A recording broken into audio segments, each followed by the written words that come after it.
Ocala, Florida, a place known for its lush landscapes and peaceful neighborhoods. But on June 2, 2023, this tranquility was shattered by a tragedy that shook the nation. Ajike Owens, a loving mother of 4, was shot and killed by her neighbor, Susan Lawrence. The news of Ajike's death sent shockwaves through the community and beyond. How could such a horrific act occur in a place meant for families and children? As details of the case unfolded, it became clear that this was not just a neighborhood dispute gone wrong. This was a story about racial tensions, about the fear that can grip a community, and about the laws that are meant to protect us, but sometimes fail to do so. It was a story that demanded to be told, a story that needed to be heard. In the wake of Ajike's death, questions lingered. Questions about justice, about responsibility, and about the deep-seated biases that continue to plague our society.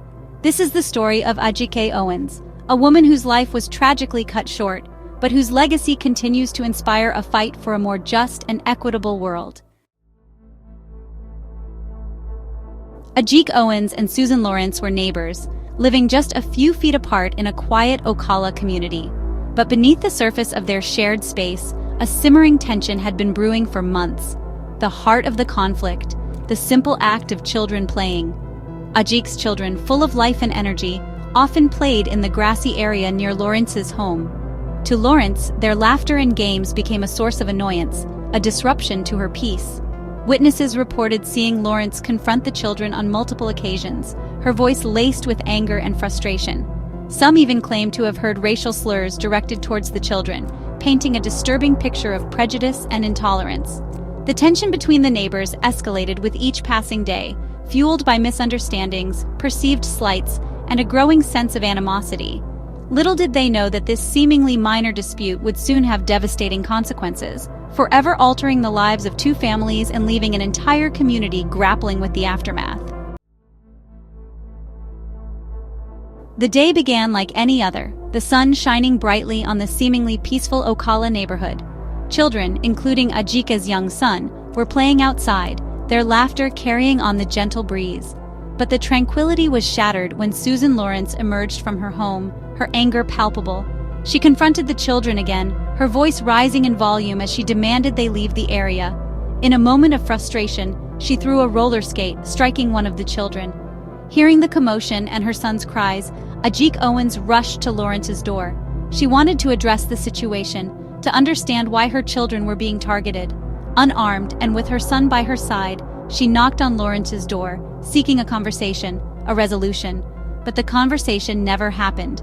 In a split second, a single gunshot rang out, piercing the air and silencing the children's laughter. Ajike Owens collapsed, a gunshot wound to the chest ending her life and forever changing the lives of those who loved her. News of Ajike Owens' death spread like wildfire, leaving the community reeling in shock and disbelief. As investigators began piecing together the events of that fateful day, a wave of anger and frustration swept over Ocala and beyond. Susan Lawrence, claiming self-defense, remained in her home for hours after the shooting.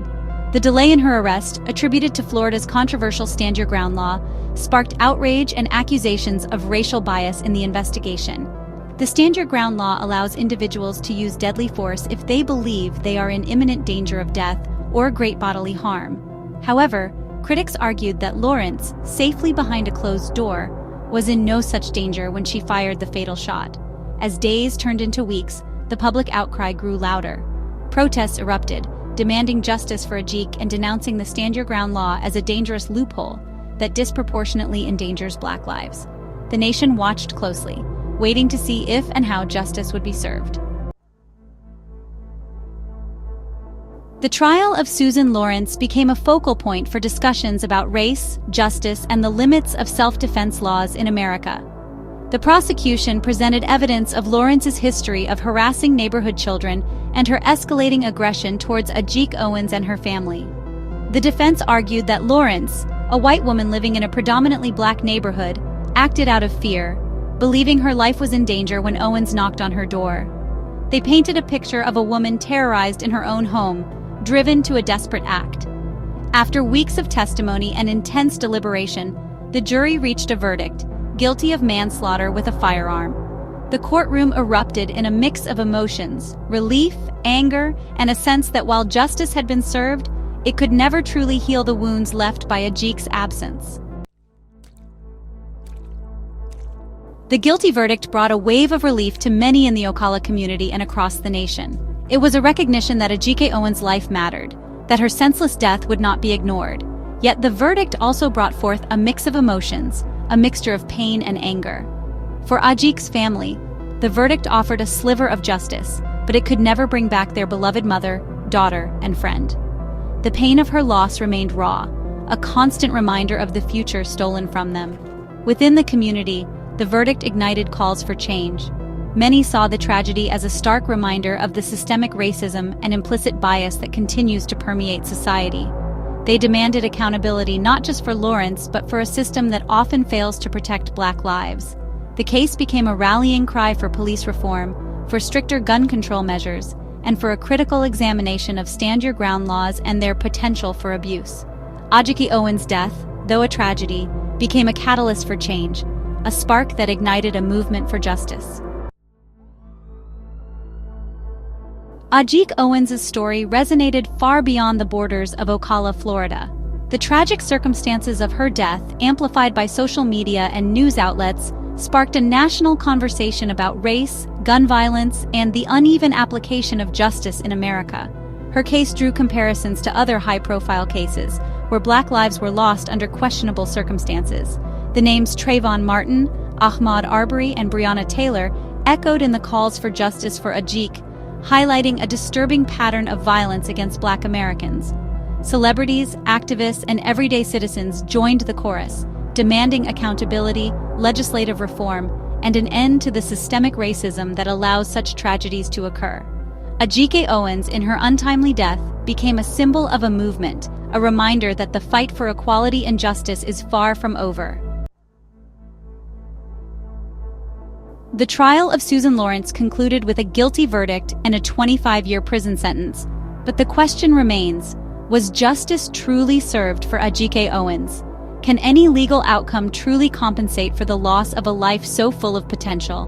While the verdict offered a sense of accountability, it could not erase the pain and grief felt by Ajike's family and loved ones. Her children will grow up without their mother, forever marked by the tragedy that unfolded that summer day. The case also exposed the complexities of self-defense laws, particularly in a society where racial bias can influence perceptions of threat and danger. The Stand Your Ground law, while intended to protect individuals from harm, became a shield for Lawrence, allowing her to escape a murder conviction. The pursuit of justice extends beyond the courtroom. It requires a collective effort to address the root causes of violence, to dismantle systemic racism, and to create a society where Black lives are valued and protected. Only then can we truly honor the memory of Ajike Owens and prevent such senseless tragedies from happening again.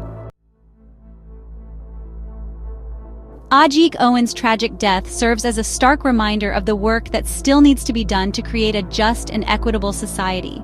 It is a call to action for each of us to examine our own biases, to challenge injustice, and to advocate for meaningful change.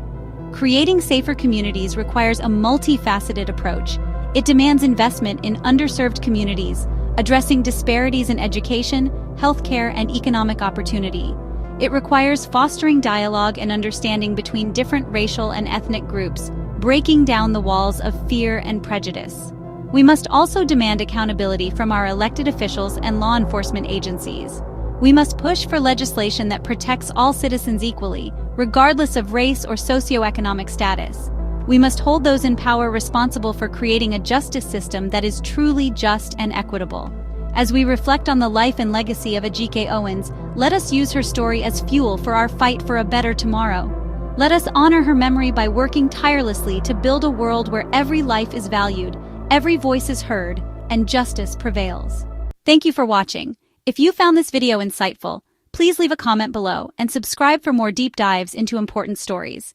Your support helps us bring more content like this to you. See you in the next video.